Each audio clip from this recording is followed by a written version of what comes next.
this does here because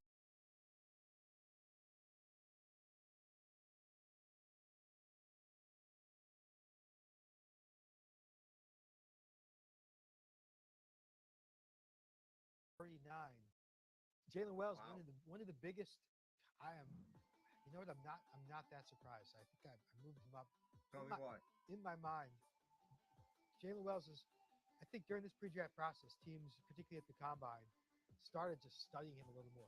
I always say there's two seasons to scouting. There's during the season, and then there's time where you have nothing to do and teams go back and watch. And I think when teams go back and rewatch tape, Jalen Wells was a big winner. He kind of went under the radar during the year. Um, Coming from D2, I think it was. He's one of the best shooters in this draft. He's 6'7", and not just off the catch. He shot 41% off the catch, but he shot 44% off the dribble. I don't know how he's not very athletic. He's not very strong. I don't think he's going to be more than a specialist. But the special thing he does is valued in the NBA, and that's shoot. Well, first of all, Washington State and Kyle Smith and that squad had a breakout season. It's unfortunate that for Washington State, everything else changed. They lose their coach to Stanford. They lose their league in the Pac-12. They're going to be playing in the West Coast Conference this upcoming season, at least for the next two seasons. They don't know what's going to happen after that. But Wells was one of a handful of guys that was critical in this resurgence up in Pullman, which is one of the tougher former Power 5 jobs, I think, in the country. Yeah, absolutely. I mean, he was a big deal this year. He helped put him back on the map, and in the process, he emerged as a legitimate NBA prospect and a borderline first rounder. So, um, yeah, this is a great story, and somebody I have to admit, I didn't move him up my board until after his final game at Washington State. I mean, he was a late riser for me. I watched him at the combine. I went back and watched more film. Even though I'd seen him plenty, sometimes guys just don't pop, and you focus a little bit more on his particular game. They do, and so knowing Memphis, I'm not shocked that they made that pick, but now I can't stop looking at the Knicks at 40 here. With a lot of guys still left on the board, Cam Christie. I love the potential for a Dembona here. I mean, he makes so much sense. Also, is there a more Tom Thibodeau player in the draft than Jamal Shed? Ooh, I mean, they just took Tyler that would be Kolek. a great call. They took Tyler Kolek. So Naismith Defensive Player of the Year. I mean, he seems like, again, like another Deuce McBride type. Although Shed is a better playmaker. By the way, Dembona, former Pac-12 Player of the Year, Freshman of the Year, and decent defender, playing for Mick Cronin. Um, either selection, I think, would be great. What are your thoughts on where Randall fits into all this? Who, Julius? Yes. I don't. I mean, I get this question all the time about are they going to? I don't think they're trading Julius Randle. I think there is a level of loyalty to Julius Randle from the front office. Because if you take Bona, is that almost like a safety valve? I think if you take Bona, listen, Mitchell Robinson is going to start at center, and if Hartenstein is back, then this conversation is a moot point because those are your two big Right. guys, and they love Jericho Sims, by the way. Sims is a Okay. very hard worker, and they've been very patient with him for a guy who was the 58th pick in the draft, and so he's still there. But and they also have Precious Achua. I'm not sure. I think he's a restricted free agent. I'm not sure what his situation is going to be. But if Hartenstein, who's going to get these huge offers, if they cannot afford to keep him, that's when you need another big. Because Jericho Sims is a nice player, but you're in the playoffs in the Eastern Conference Finals. I'm not sure that's who you want to go to when Mitchell Robinson can never play more than 2 weeks at a time because he's always hurt. But Bona would make a lot of sense here, and yeah, like you said, just a defensive monster and play for a tough coach. And to me, that would be the pick. When the lottery came out, that's who I had the Knicks taking at 38. Obviously, a lot has changed since then. So What do you think overall of the Knicks, and I'm going to include Bridges in this, of what they've done in the last few days? I think it's incredible. As somebody who has watched this team, and I got into basketball from going to watch John Starks and Patrick Ewing and Charles Oakley and Charles Mason and Anthony Mason. So I've seen a lot of horrible, low motor, low IQ basketball, and just waiting on collecting picks and waiting to hope that Carl Towns or Donovan Mitchell or any of those huge marquee names eventually becomes available. I mean, Joel Embiid, they're not going to get those guys. You have an opportunity to get Mikal Bridges, who of course has this connection with everybody else on the team, and you get two wings who have the opportunity to neutralize the champion Boston Celtics. I mean, your best chance of beating the Celtics is if you kind of just wear down their top two wings. This is a chance. That was a trade you had to make. Their picks are going to be in the late first round anyway. It's an opportunity you had to do it. You're collecting those picks for a reason, and they still have more picks by. All right, let's find out what happens. So I guess we missed it. Phoenix is now picking. We wasted all that time, and now Phoenix is now picking at number 40, and they take Oso Ighodaro from Marquette. Oh, I love it. Just, I mean, a very unique out of the box player. I mean, he's an outlier in terms of, I don't know if he's a rim protector. Offensively, he doesn't. Usually you want your big guy to either shoot or protect the rim. I'm not sure he's great at either of them, but what he is great at is handling the ball, passing, playmaking, and play finishing. And one of the things I've learned during this pre-draft process is that he is unbelievable at processing the game. Watch him interview. Watch him talk about the X's and O's of the game. I mean, he is a coach on the floor, the way he can read the game, and NBA coaches are going to love him for that. This is a B plus. I don't see a ton of upside. I think I've compared him to like a Brandon Clark type. He seems like it's just a very obvious role player in the NBA. You got to get the right guys around him. You need some shooters around him, and maybe some rim protection. But the way he processes the game and passes and stuff makes him very unique. All right, the Knicks now have number 51 and 56. So I'm even more curious to see what they do with those picks. What are the chances they use any of them? I think you just keep moving all over the place. So earlier today on our preview show, I was right on half of it because I said that Marquette and UConn would have potentially 4 of the first 14. A little higher on maybe someone taking a flyer on Spencer or Newton. But I was pretty convinced Kolek and Ighodaro would go pretty soon in the second round. So, these two players, great chemistry between the two at Marquette for Shaka Smart, great career there. And by the way, we see on our screen, or if you're watching it as well at the same time, I still can't get over how they have the hats, and I know they have to do that. But it's the hat they'll never wear. I know it's almost like wearing a Blazers hat. They're going to look back on this very special day, and they're wearing apparel. Like Luka Doncic, Luka wearing a Hawks hat. Well, the worst was when Mikal Bridges gets drafted to Philly, where his mom worked. His mom worked for the Sixers. He gets to go to his hometown team. He's interviewing in Philly gear, and 10 minutes later, he gets traded to the Suns.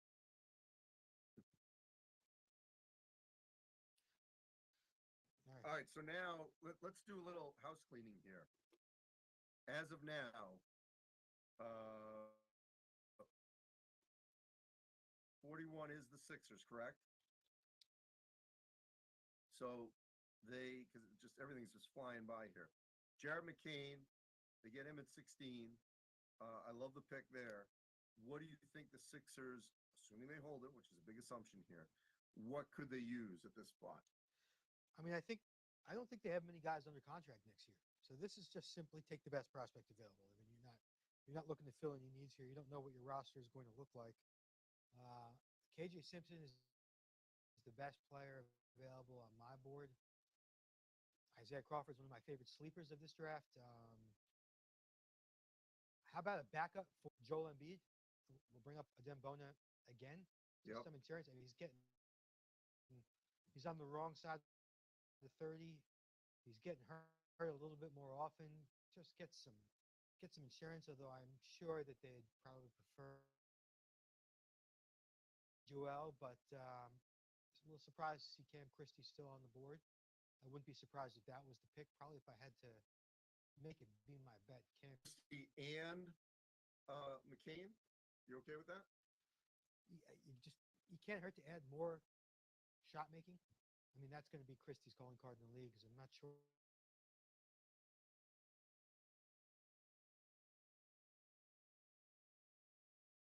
who who,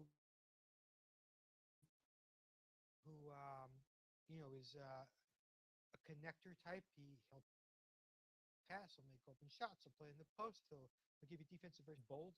But just when I look at Harrison Ingram in my mind, I just see a reserve pro, and maybe you value that. So who knows what they're thinking? But they have obviously a lot of options. And look like, and this is about this draft, Kevin McCullough. I mean, Kevin McCullough is a pro in my mind. Yeah, I think Kevin McCullough would be definitely a good pick at this point as well. He's someone that had he not been hurt, I think he would have gone much higher. Because first of all, he would have played in the NCAA tournament. Yeah. So I could have seen him going much higher because I think that Kansas would have lasted longer. And by the way, I have not heard anything on the medical reports of McCullough.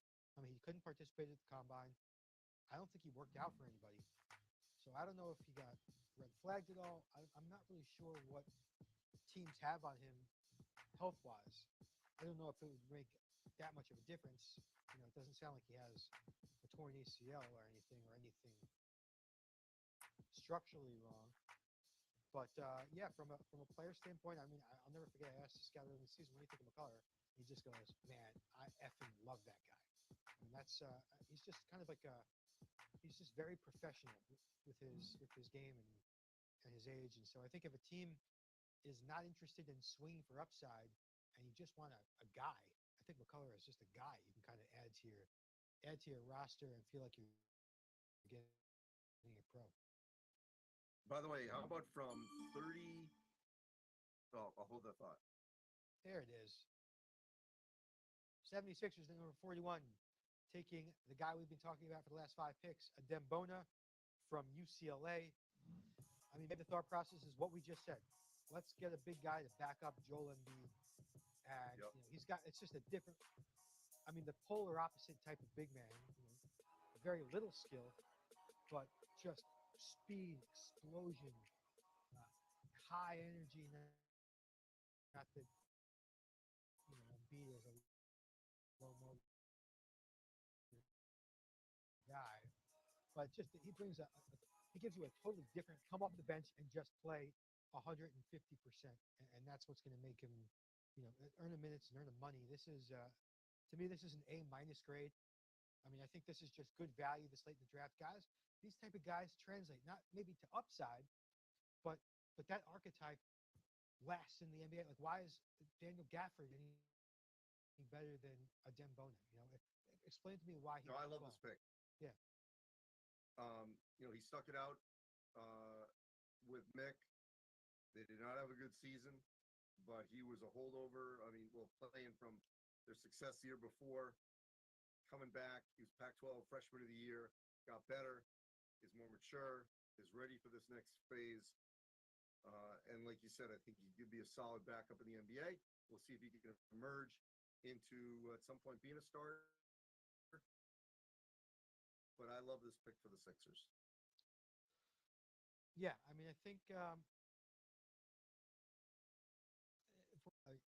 he's not going to be a starter in the NBA. So by the way, I want to correct myself. He was a Pac-12 Freshman of the Year, and this year is a Pac-12 Defensive Player of the Year. Sure, right. I just want to correct myself. Yeah, good call. But this is the high motor. I mean, this guy just plays. He just plays hard. I mean, he's so likable. I'm a little bit surprised he's picked this far. All right, we're flying now. And there we go. Arguably my sleeper of the draft. Seth Davis had him as number 1 sleeper of the draft. Charlotte is picking KJ Simpson from Colorado at number 42 in the draft. By the way, props to the Hornets for not taking all 4 minutes at this pick. I think KJ Simpson is just too undervalued for size. I think he's just too good. I think at some point you just have to say this guy makes shots. He creates shots. He plays hard. He's a good passer. He finishes at a high level. Just he doesn't necessarily pass the eye test sometimes, but he's super tough. I love what he did at the 8 times in his opening game, kind of like trying to put a stamp on that And game. so let me tell you this. Yeah. Because I covered Colorado at times, especially in the tournament. Tristan Da Silva and Cody Williams go ahead of KJ Simpson. They go in the first round. So that's 3 buffs. But KJ Simpson, while maybe not the most talented, I thought was the most important player for Colorado. He was the facilitator. He was the heart and soul of this team. And, I mean, he just sort of has it. And look, 3 Buffaloes. They won a game in the NCAA tournament, ended up losing to Marquette, beat Florida. Well, actually won 2 games because they won in the first 4, and they beat Florida in a great game. Game over, and each team scored over 100 points. But I like this pick. The point guard situation at Charlotte has not been consistently good, a lot part due to injuries, but still, I like him as a guy that can come off the bench and help the Hornets. Andy, we got some chat questions for you. Hayden Smith. Okay. Hayden Smith is asking, which college conference wins the draft? It might take some processing to think about it. I would say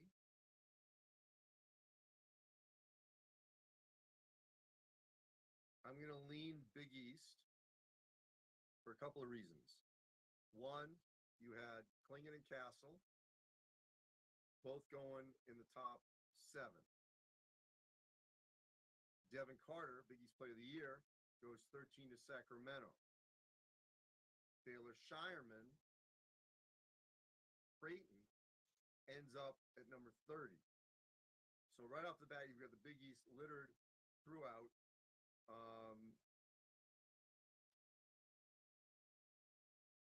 And then here in the second already, 2 Marquette players in Kolek, and even there could be others before we're done. With the other 2 UConn guys I mentioned, Cam Spencer and Tristan Newton. So I'm going to go with the Big East. Can't argue with that. What is McCullar's potential in the league if he avoids injury? Is another question. I'll let you answer it first. I have a comp in my head. You have a what? I have a comparison in my head for McCullar. Somebody's asking what his potential in the league is, as long as he avoids injury. I think he's a solid second unit guy. Who can come in and help change the tempo a little bit. He plays bully ball at times, and so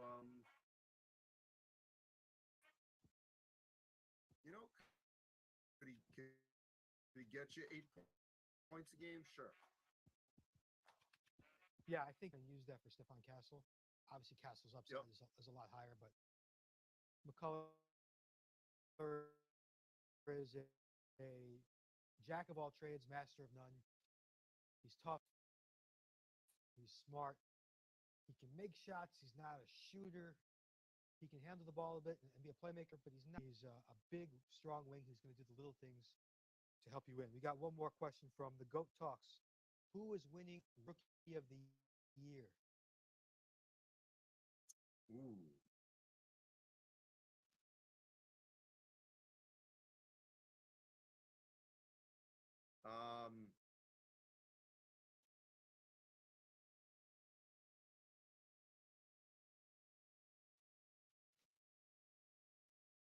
I'm going to say, first of all, I don't think it'll be one of the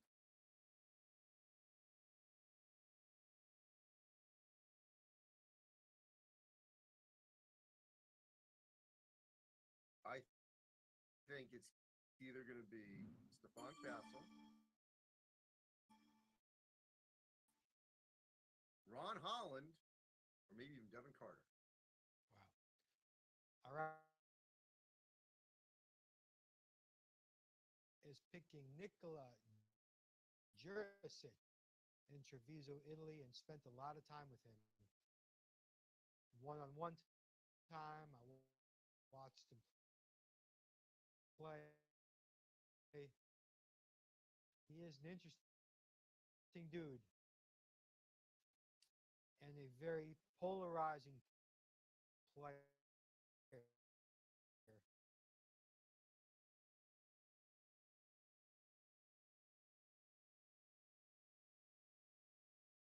Let's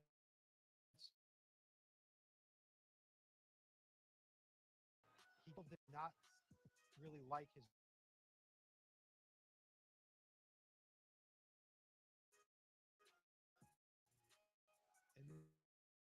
and then I and then we interviewed him,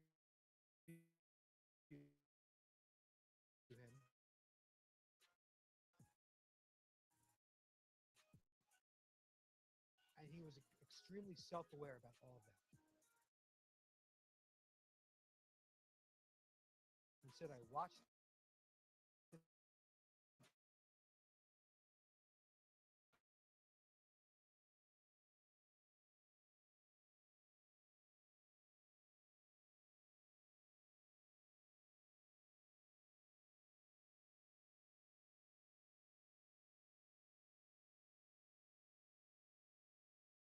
showing up with a black eye because that would be totally on brand."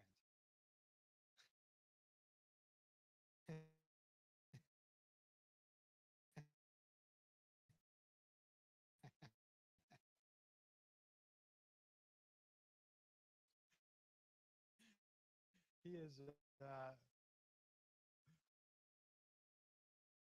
listen, even after we had this conversation and I sat down with him one-on-one for him, the next game he got called for a foul, and instead of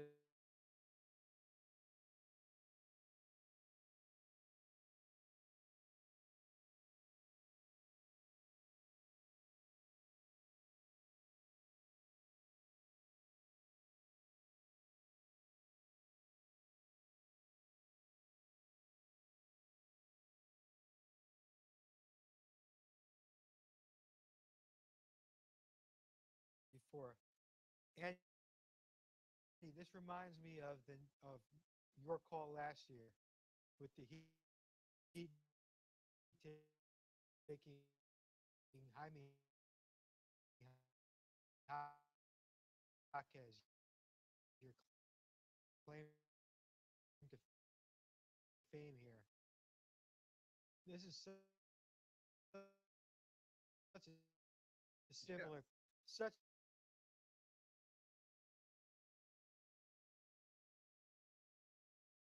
up putting in ball screens, be tough. I really like this kid. Maybe not a ton of upside, but I think he's a role player.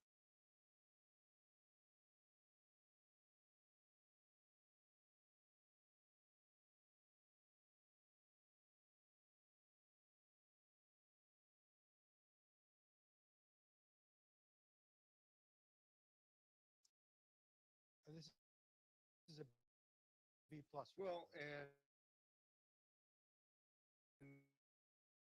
so again, this is another pick that was on the move. So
some point, right?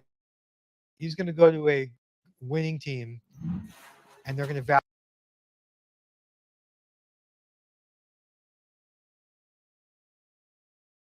value his toughness, his edge, obviously his shot making. Like, there's no doubt in my mind we're going to be watching the 2029 playoffs, and Cam Spencer is going to be an annoying player for a team to have to play against, right? I mean, it's going to happen at some point. But he's the classic guy who's not going to go early in the draft. I'm sure. And by the way, his brother. Well, by the way, his brother making the league. Warriors. I mean, what a great story that was, because he was not projected to be as good as his brother. All right. Toronto picking Jamal Shead at number 45. That sounds